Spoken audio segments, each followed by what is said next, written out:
Hello everybody, welcome to my channel mission exam. तो बच्चों, आज हम पढ़ेंगे 8वीं कक्षा के एक और कविता जिसका नाम है भगवान के डाकिए। यहाँ पर कवि हैं रामधारी सिंह दिनकर। तो बच्चों, भगवान के डाकिए इसका मतलब क्या है? इसका मतलब है भगवान के डाकिए का मतलब क्या है? चिट्ठी लाने वाला। जो चिट्ठी लाता है उसे हम डाकिया कहते हैं। लेकिन यहाँ पर डाकिए दिया गया है, तो डाकिया का बहुवचन है डाकिए।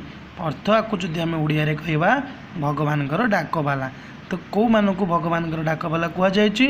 और यहाँ पर कवि ने हमें क्या संदेश देना चाहते हैं और भगवान के डाकिए किसे कहा गया है, हम यहाँ पर पढ़ेंगे और समझने की कोशिश करेंगे। ओके, तो चलो आरंभ करिबा। पक्षी और बादल ये भगवान के डाकिए हैं जो एक महादेश से दूसरे महादेश को जाते हैं। हम तो समझ नहीं पाते हैं, मगर उनकी लाई चिट्ठियाँ पेड़ पौधे पानी और पहाड़ बांधते हैं। कहने का क्या मतलब है? यहाँ पर कवि कहते हैं पक्षी और बादल ये दोनों भगवान के डाकिए हैं। तो भगवान के डाकिए किसे कहा गया है? कौन है भगवान के डाकिए? यहाँ पर कवि कहते हैं कि पक्षी और बादल ये दोनों ही भगवान के डाकिए हैं। ये दोनों ही भगवान के लिए डाकिए का काम करते हैं। जैसे डाकिया घर घर में चिट्ठी पहुंचाता है और अपने से दूर रहने वाले की कुशल मंगल की सूचना देती है, ठीक है उसी प्रकार पक्षी और बादल को यहाँ पर भगवान की डाकिया कहते हैं, क्योंकि ये दोनों भगवान के लिए डाकिया का काम करते हैं। कैसे ना, ये एक महादेश से दूसरे महादेश को जाते हैं, मगर हम तो समझ नहीं पाते हैं, मगर उनकी लाई चिट्ठियाँ पेड़ पौधे पानी और पहाड़ बांधते हैं। कहबार अर्थ होची आमे तांकर कथा बुझी पारुने, समझ नहीं पाते हैं, अर्थ बुझी पारुने, किंतु मगर अर्थ किंतु उनकी लाई चिट्ठियाँ से द्वारा जो चिट्ठी अणा जाए, जो संदेश से माने दियंती, तांका संदेश को गछ लता पानी पहाड़ एमाने सब बांधते हैं। बांधने का मतलब क्या है? पढ़ना। तो ये से माने एमानकर सब खबर को संदेश को पढ़ी पारती, से भगवान डाकिया ये पक्षी और बादल को कहुई। द्वितीयटा देखिबा। हम तो केवल यह आंकते हैं कि एक देश की धरती दूसरे देश को सुगंध भेजती है और वह सौरभ हवा में तैरते हुए पक्षियों की पंख पर तिरता है और एक देश का भाप दूसरे देश में पानी बनकर गिरता है। कहने का क्या मतलब है? यहाँ पर कवि कहते हैं हम तो केवल ये आंकते हैं। आंकने का मतलब क्या है? अनुमान करना, कल्पना करना। आमे तो केवल ये अनुमान करूँ जे गोटे देशर धरती गोटे देशर माटी पानी पवन दूसरे देश को कौन केवल सुगंध भेजती है। सुगंध अर्थ कौन? बास्ना। गोटे देशर माटीर बास्ना अन्य देश को जाए। केमिति जाए ना, वो और वो सौरभ, से सौरभ का मतलब क्या है? सौरभ का मतलब है खुशबू, सुगंध। ये सौरभ अर्थ हो सुगंध। से सुगंध हवा रे पवन रे तैरते हुए लहरा कर पक्षी मानकर पंखरे डेणारे केमती तीर्ता हुआ माने पहरिकी से गोटे देश आ गोटे देश को जाए।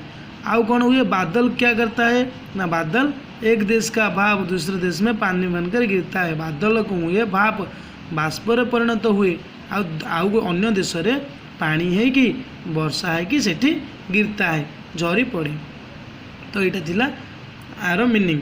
तो पिले चल आर क्वेश्चन आंसर किसी डिस्क्राइब करवा। ये केते गुड़ी इंपोर्टाट थिला, पिले मन रखिदेव। डाकिया का अर्थ क्या है? डाकिया अर्थ हम कहले चिट्ठी लाने वाला। ये बांचना अर्थ क्या है? बांचना का अर्थ है पढ़ना।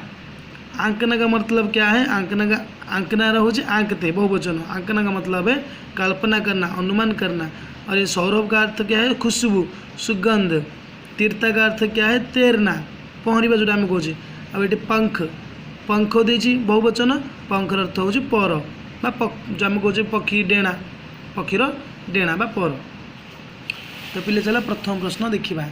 50 शब्द में लिखिए देछि पक्षी और बादल को कवि ने भगवान के डाकिया क्यों कहा?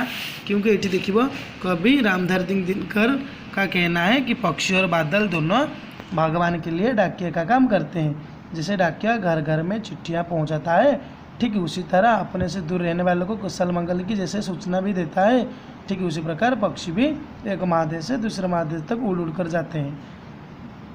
ठीक है, लिखिपर तापर द्वितीय प्रश्न देछि पक्षी और बादल भगवान के लिए क्या क्या काम करते हैं। पक्षी और बादल भगवान के लिए एक महादेश से दूसरे महादेश को जाते हैं। और बादल क्या बनता है ना, बादल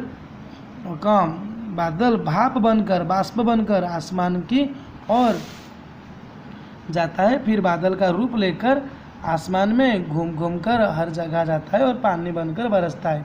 ऐसा लगता है मानो पक्षी और बादल हमारे सभी सुख दुख और आनंद उल्लास का दूर दूर तक पहुंचाते हैं। यहाँ द्वितीय प्रश्न उत्तर। तृतीय प्रश्न देखिए, इस कविता के माध्यम से कवि हमें क्या संदेश देना चाहते हैं कि कवि का कहना है कि हम इनकी भाषा हम तो नहीं समझ पाते हैं, लेकिन परंतु ये पेड़ पौधे पानी पहाड़ इनकी लाई हुई चिट्ठियाँ पढ़ते हैं, इनकी लाई हुई संदेश को समझते हैं, पढ़ते हैं। यहाँ पे लिखी परिवार तापर देखिए निम्नलिखित पदों का अर्थ समझाइए। मगर उनकी लाई चिट्ठियाँ पेड़ पौधे पानी और पहाड़ बाँचते हैं। लिखा से लिखा तुम यहाँ पढ़ा में बुझेले। 3 नंबर को देखा 1 या 2 वाक्य में उत्तर दीजिए। भगवान के डाकिया कहाँ से कहाँ तक जाते हैं। एक देश से दूसरे देश तक जाते हैं, एक महादेश से दूसरे महादेश को जाते हैं। हम क्या आंकते हैं, हम आंकते हैं कि एक देश की धरती दूसरे देश को सुगंध भेजती है। सौरभ कहाँ तिरता है, सौरभ हवा में तिरता है। हवा में तिरते हुए पक्षियों पंख पर, हवा में तैरते हुए लहराकर पक्षियों की पंख पर तिरता है। एक देश का भाप दूसरे देश में क्या बनकर गिरता है, पानी बनकर गिरता है। एक शब्द में उत्तर दीजिए। पक्षी के अलावा भगवान के डाकिया और कौन है। पक्षी के अलावा भगवान डाकिया और कौन है, बादल है।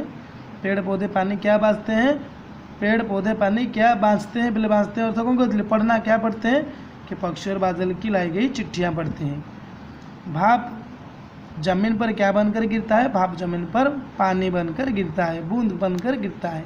तो ये थिला पिले तापर आपका काम दीजिए डाकिए की भूमिका पर 5 वाक्य लिखिए। 5टा वाक्य तुम लिखा डाकवाला कौन कौन करे। तो आज ये थिला पिले आमर वीडियो पिले जदि भल लगी लाइक कर शेयर कर सांग मान सहित निहाती भाव में शेयर कर पिले चैनल को सब्सक्राइब कर निहाती भाव में। तुम सब्सक्राइब कले आमको आहरी मोटिवेट मिल आम गुड़े आ वीडियो नेक्स्ट तैयारी कर। Thank you for watching.